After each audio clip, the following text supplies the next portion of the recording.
Tak nastal čas asi nahrať nejaké tie emócie pri vode. Som 7. deň bez kapra, tak treba požehnať trošku vode. Tu mám udice, tu som ja, tu je Dubník a ideme sa trošku zvážiť. Voda odhaduje na nejakých 5-6 stupňov. Je to úplne v pohode.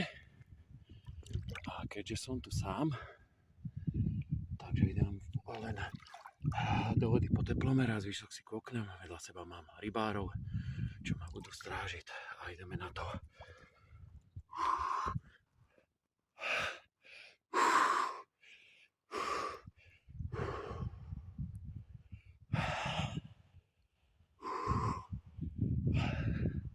Treba to predýchať, nejaké tie emócie, poodfukovať. No a treba nejako prilákať tie kapre. Šrot nezaberá, cesnak nezaberá, popky cesnaku nezaberajú. Tak dám sem do vody trošku toho svojho telesného tepla, nech sa prídu ohrať.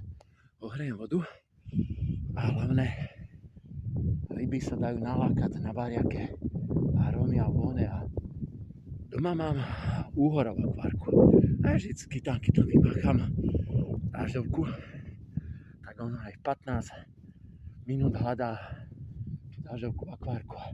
Tak aj teraz tu mácham svoju malú dážďovku a uvidíme, či nejaký kaprík príde na dážďovky, červičky, alebo moja dážďovka, jak to nazvem. Tak oni majú nejakú pachovú stopu na sebe, nejaký ten slis. A tie ryby to cítia, potom to nahánajú. Trošku potrpem s červičkom. Uvidíme, či niečo príde. Treba si to takto nahrávať. Potom ja keď si kúknem po pol roku nejaké to videjko, ja sa na tom tak strašne smejem. No a ešte niečo. Pohodička to je. Sa človek uklonný, už dýchá aj pekne, pomaly, plynulo.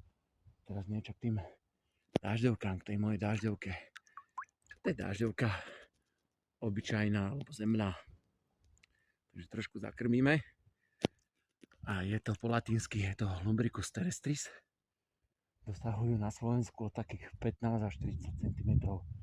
Aj to najlepšia nástraha. Ja na to chytám sumcov, kaprov, karasov, hejnov, pleskáčov, mieňov, úhory, potom idú ak šalení. Takže tak, som tu 3 minútky, môžem ísť vody von, radši sa len postaviť. Takže tak, tužovaním som zdar a rybačke obzvlášť.